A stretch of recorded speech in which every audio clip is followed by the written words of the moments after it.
नमस्कार। अब हम आपको बताएंगे class 10th math lesson number 3 दो चर वाले रैखिक समीकरण। इसमें आपको बेसिक कॉन्सेप्ट एक ही नजर में पूरे लेसन के हम सूत्र सहित क्या क्या इसमें है हम आपको बताएंगे। तो सबसे पहले समझते हैं कि दो चर वाले रैखिक समीकरण है क्या। देखिए, हमने आपको बताया था कि जो चर होते हैं वो एक्स वाई जेड ही होते हैं। तो इसीलिए इसमें हम दो चर लेंगे, एक x और एक y। इन दोनों चरों में दो समीकरण होंगे। देखो, समीकरण युग का मतलब होता है कि जोड़ा, पेयर।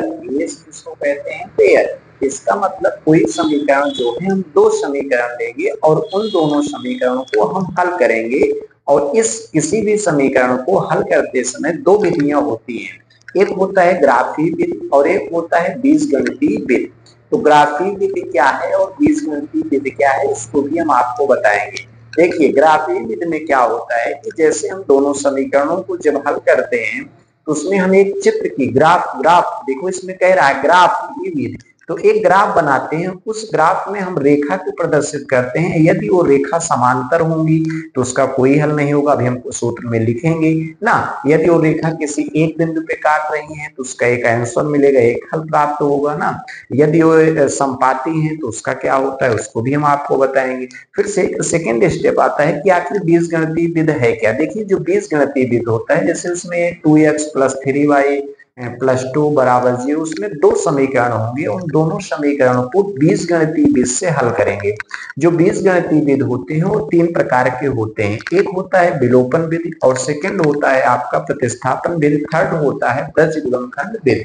ये तीन प्रकार की विधि होते हैं जो बीजगणितीय विधि में प्रयोग किए जाते हैं। तो सबसे पहले हम आपको बताएंगे कि ग्राफीय विधि को कैसे, उसमें हम कैसे समझेंगे कि इसमें क्या है। तो सबसे पहले चलते हैं, अब आप क्वेश्चन को समझिए।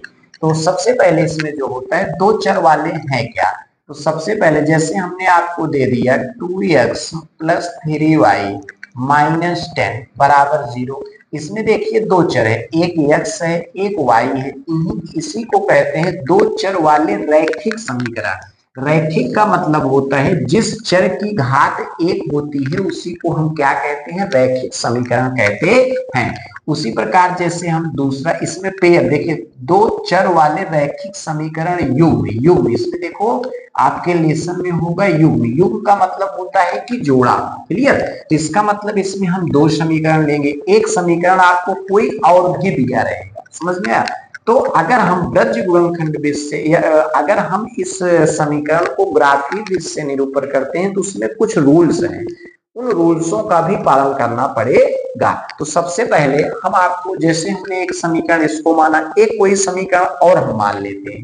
जैसे हमने ले लिया 3x प्लस, यहाँ पर ले लिया हम 4y ना, प्लस ले लिए, मैंने ले लिया 6 ले लो, = हमने 0 ले लिया। ये हमारे दो समीकरण हैं। अगर हम इनसे कहें कि ग्राफीय विधि से इसको हल कीजिए, तो कैसे आप इसको ग्राफीय विधि से हल करेंगे, कैसे आप जानेंगे कि ये ग्राफीय विधि हम कैसे इसको हल करें। तो सबसे पहले इसका एक सूत्र होता है, जैसे हम इन दोनों समीकरणों को अगर तुलना करेंगे, क्या करेंगे, तुलना करेंगे। जैसे हमने यहाँ पर लिख लिया a1x + b1y +c1 = 0 तथा a2x b2y c = 0 से तुलना करने पर समझ में आए। अब इसमें देखिए, इसमें कुछ वजह से a1 है, a2 है, a3 है। अब इसके हम कुछ आपको बेसिक कॉन्सेप्ट बता रहे हैं, इसी रूल का आप पालन करना। देखिए, जैसे हम यहाँ पर लिखेंगे अनुपात की तुलना पर, यहाँ पर अनुपात में क्या लिखेंगे, अनुपात में। क्लियर। a1 a2 अनुपात रहेगा, उसमें हम उसको कैसे हल करेंगे। हम दूसरा जो आपको लिखेंगे उसमें लिखेंगे बीजगणितीय, इसमें क्या लिखेंगे, ग्राफीय निरूपण बीजगणितीय निरूपण। यहाँ पर लिखेंगे ग्राफीय निरूपण निरूपण। क्लियर। और यहाँ पर लिखेंगे बीजगणितीय बीजगणितीय निरूपण। समझ में आया। इसको आपके बहुत ही इम्पोर्टेंट है, ध्यान देना। तो सबसे पहले ये तीन एक अनुपात में लिखेंगे, अनुपात में सबसे पहले थे ग्राफी फिर बीजगणितीय। तो अगर हम यहाँ पर लिख लें A1/A2 बराबर नहीं है B1/B2, तो इसमें हम कैसे जानेंगे? अगर ग्राफी निरूपण में हम हल करते हैं तो उसमें हम कैसे समझेंगे? इसमें आप लिखेंगे, इसमें अगर ए आपके हैं तो इसमें होगा केवल बीजगणितीय निरूपण में होगा केवल एक हल, और इसमें होगा प्रतिच्छेदी रेखाएं। यहां पर लिखेंगे प्रतिच्छेदी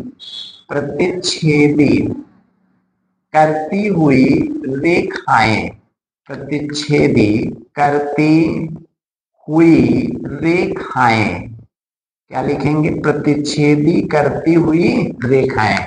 और बीजगणितीय निरूपण में हम क्या लिखेंगे? केवल एक हल। क्या इसमें लिखेंगे? केवल एक हल। प्यारे बच्चों बहुत बढ़िया। ब्रैकेट में आप लिख सकते हैं अद्वितीय। क्या लिखेंगे ब्रैकेट में? अद्वितीय। समझ में आया कि नहीं? अब देखिए, अब दूसरा जैसे हम आपको ले लें, दूसरा जैसे हम ले लें, दूसरा हम किसी से जैसे दूसरा ले लें A1/A2 बराबर है किसके? B1/B2 के, और बराबर है किसके? C1/C2 के। समझ में आया? अब यहाँ पर देखिए प्रतिच्छेदी करते हुए रेखा है, अगर ये तीनों बराबर हैं तो इसमें हम क्या लिखेंगे? इसमें रहेगा अपरिमित रूप से अनेक हल, इसमें रहेंगे संगत हैं। क्या है? संगत हैं। यहाँ पर क्या रहेगा? अपरिमित अपरिमित रूप से अनेक हल। क्या रहेगा? अनेक हल। समझ में आया? अब यहाँ पर हम लिखेंगे B1/B2 यदि बराबर नहीं है C1/C2 के, तो ये हमारे क्या रहेंगे? इसको हम लिखेंगे यहाँ पर कोई हल नहीं। क्या लिखेंगे?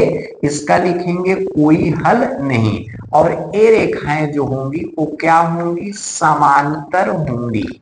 ये हमारी समांतर होंगी, रेखाएं समांतर होंगी। इस तरह लिख दीजिए ना, रेखाएं समांतर होंगी। समझ में आया? और इसमें हम क्या लिखेंगे? कोई हल नहीं। क्या लिखेंगे? कोई हल नहीं। समझ में आया? कोई हल नहीं।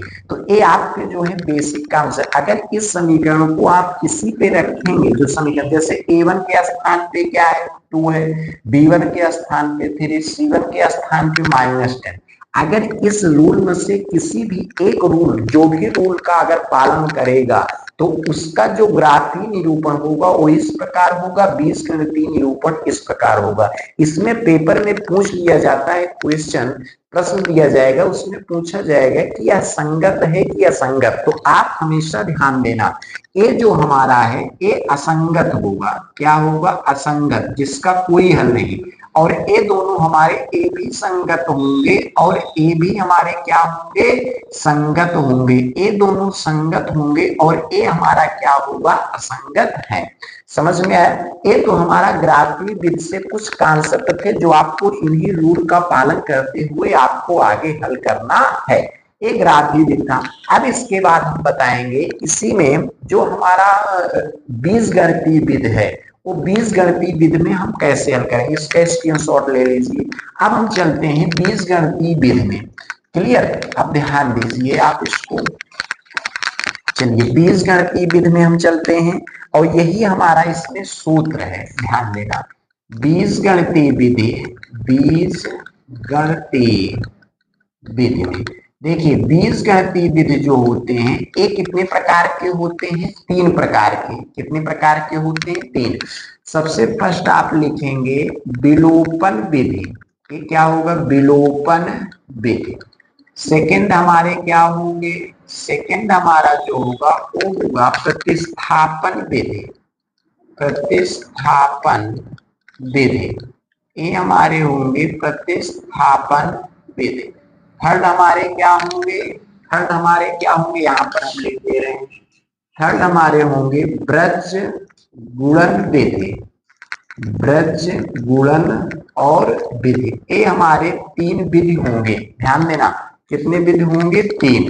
अब इन्हीं 3 विधियों का हम प्रयोग करें। कैसे? हम देखिए, विलोपन विधि का मतलब होता है जैसे 2 समीकरण हैं, इसमें से एक को विलुप्त कर दीजिए, मतलब एक को काट दीजिए और बचेगा x, x को हल करके फिर उसको समीकरण पे रख के दूसरा मान ज्ञात कर लेते हैं, इसी को कहते हैं विलोपन विधि।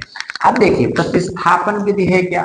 प्रतिस्थापन में किसी एक 2 समीकरण है, एक समीकरण को प्रतिस्थापन कीजिए, प्रतिस्थापित कीजिए ना, उसको प्रश्नांतर कीजिए, फिर यक्स का मान इससे ज्ञात कर लो, इसी यक्स का मान समीकरण 2 में रख दीजिए ना, उसको उसमें आपको जब रखोगे तो y विलुप्त हो जाएगा, यक्स का मान इसी को ब्रज गुणनखंड विधि में जो आपका यक्स वाई जेड हम 3 भी संख्या मानकर उसको हम लिखते हैं। तो इसको जब हम क्वेश्चन को हल करेंगे तो उसमें जब आपका सूत्र लगेगा, उसी सूत्र को हम बता देंगे कैसे आप ब्रज गुणनखंड विधि हल करेंगे, कैसे विलोपन करेंगे, कैसे प्रतिस्थापन विधि को हल करेंगे। तो ये था आपका लेसन नंबर 3, 2 चर वाले रैखिक समीकरण युग्म का बेसिक कॉन्सेप्ट। इसी कॉन्सेप्ट में आपके पूरे फार्मूले हैं, मैंने आपको बता दिया हूं।